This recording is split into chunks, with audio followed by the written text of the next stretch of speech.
Okey, baik, itu dia ramalan cuaca untuk hari ini.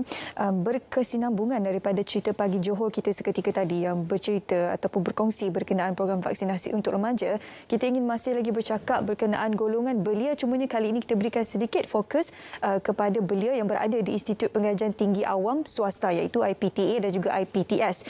Jadi kami bawakan seorang tetamu menerusi panggilan video hari ini untuk kita mengupas sikit sebanyak berkenaan dengan situasi semasa bagi PDP di IPT kemasukan semula pelajar ini, iaitu Profesor Dato' Dr. Muhammad Shatar Sabran selaku Ketua Pegawai Eksekutif Agensi Kelayakan Malaysia MQA. Assalamualaikum, selamat pagi Dato'. Assalamualaikum, terima kasih Suhaila. Okey, Datuk, kalau mungkin Datuk boleh berikan sedikit respon awal berkenaan kenyataan dikeluarkan baru-baru ini oleh Menteri Pengajian Tinggi iaitu Datuk Seri Dr. Noraini Ahmad tentang kemasukan semula pelajar IPT. Jadi bagaimana kenyataan ini boleh memberikan sedikit impak yang baru untuk pelajar-pelajar IPT? Okay, terima kasih Suhaila, dan terima kasih kepada RTM kerana beri peluang kepada MK pada pagi ini untuk berkongsi maklumat yang saya rasa sangat signifikan, terutamanya kepada pelajar-pelajar yang tidak sabar-sabar lagi untuk kembali ke kampus. Seperti mana yang kita sedia maklum, semenjak pandemik COVID-19 melanda negara mulai Mac 2020, majoriti daripada pelajar-pelajar kita terpaksa belajar daripada rumah menggunakan secara online dan sebagainya. Dan Alhamdulillah baru-baru ini yang Berhormat Menteri Pengajian Tinggi Dato' Noraini telah memberi satu kenyataan untuk membenarkan pelajar-pelajar kembali ke kampus selepas kita melihat senario ataupun keadaan semasa di peringkat negara yang berkaitan dengan COVID-19 sudah pun beransur pulih. Walau bagaimanapun, yang Berhormat Menteri telah pun menyatakan bahawa kebenaran ataupun kepulangan pelajar-pelajar ke kampus ini akan dibuat secara berperingkat mulai 15 Oktober ini. Ini merupakan satu suasana yang memberikan keceriaan kepada pelajar-pelajar, terutamanya mereka yang berhadapan dengan berbagai masalah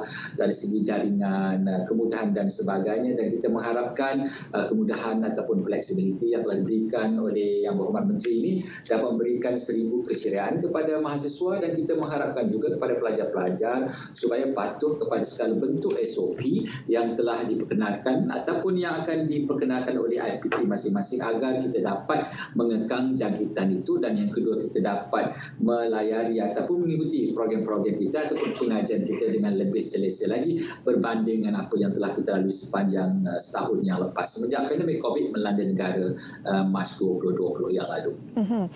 Datuk, kalau kita dapat saksikan sebelum ini ada banyaklah rintihan dan juga keluhan daripada pelajar IPT tentang kepayahan mereka ODL, Open Distance Learning dan sebagainya, kira PDP dalam talian lah untuk pelajar IPT ini. Jadi bagaimana dengan kemasukan semula mereka ke kampus ini? Adakah masalah ini akan berkurangan ataupun sebaliknya, sebab kita tahu sekarang ini kita sedang menghadapi pandemik, mungkin situasinya tidak sama seperti kemasukan pelajar ke kampus seperti sebelum pandemik. Jadi bagaimana Datuk?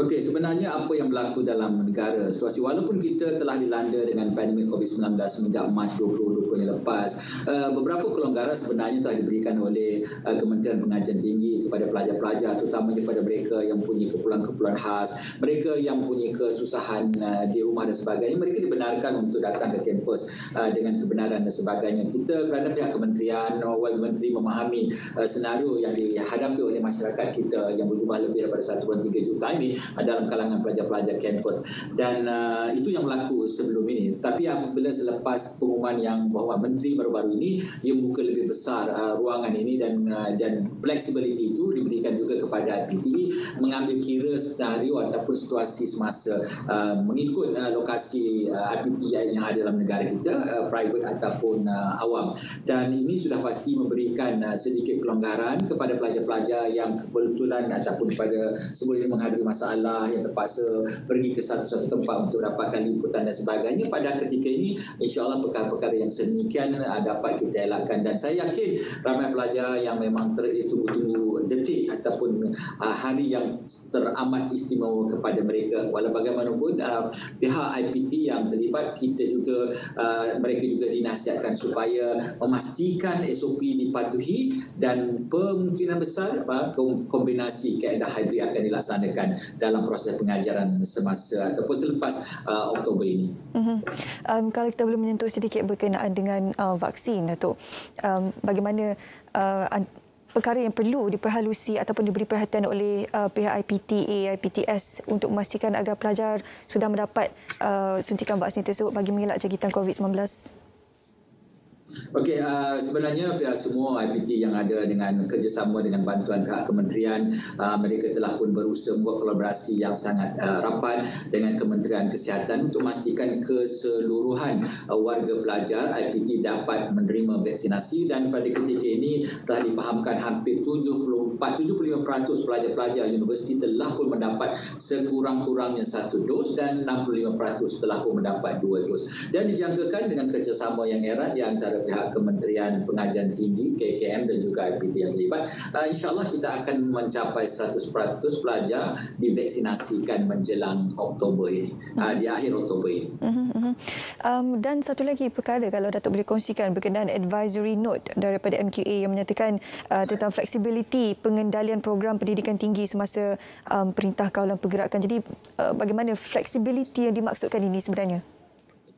Sebenarnya kita di peringkat MQA kita memang meletakkan kualiti ataupun standard pengajian itu semaksimum mungkin. Kita tidak akan memberikan pengurangan ataupun pengecualian dalam konteks kualiti, tapi dari segi kaedah pelaksanaannya itu kita akan berikan kelonggaran berdasarkan kepada senario semasa.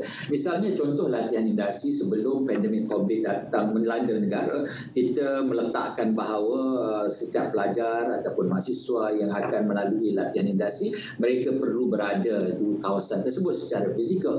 Apabila pandemik COVID melanda negara, adalah satu perkara yang sukar ataupun mustahil untuk melaksanakan perkara yang sedemikian. Maka kita berikan kelonggaran kepada IPT masing-masing untuk mengendalikan latihan industri sedemikian, untuk mencari replacement ataupun gantian, supaya keadaan yang tidak dibenarkan itu tidak dimungkinkan itu boleh diganti dengan perkara-perkara yang lain. Jadi kita tidak perlu menyediakan satu one size fit all. Kita tidak memulakan satu formula.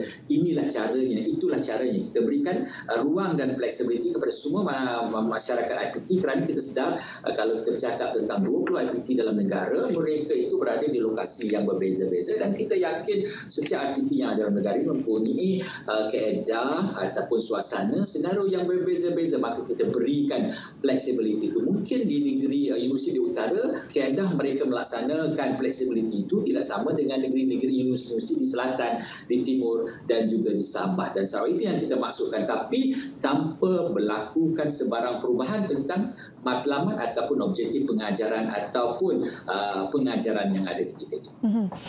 Bagaimana antara perkara yang perlu dititikberatkan oleh PMKA dalam menjaga kebajikan pelajar dan juga staf-staf yang berada di Institut Pengajian Tinggi ini?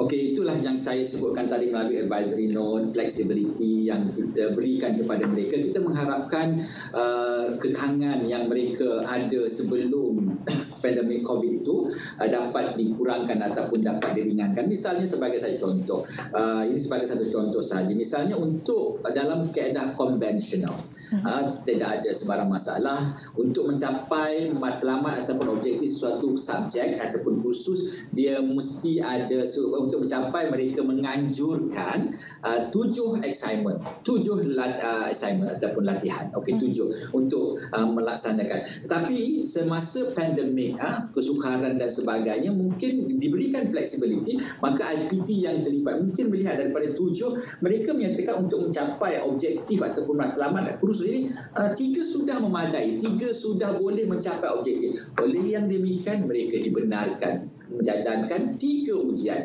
mengurangkan daripada 7. Jadi ini merupakan satu kelonggaran, satu kemudahan kepada pelajar-pelajar dan juga pensyarah-pensyarah. Dan fleksibiliti ini kita berikan kepada kuasa IPT untuk memastikan ia dapat dilaksanakan. Yang paling penting apa di peringkat yang diberikan perhatian serius oleh pihak MQA adalah matlamat dan juga kualitinya tidak terjejah. Dan so far sehingga hari ini, semenjak pandemik COVID-19 melanda negara pada 2020 sehingga hari ini, alhamdulillah alhamdulillah kualiti dalam pendidikan dan pengajaran negara tidak terjejas.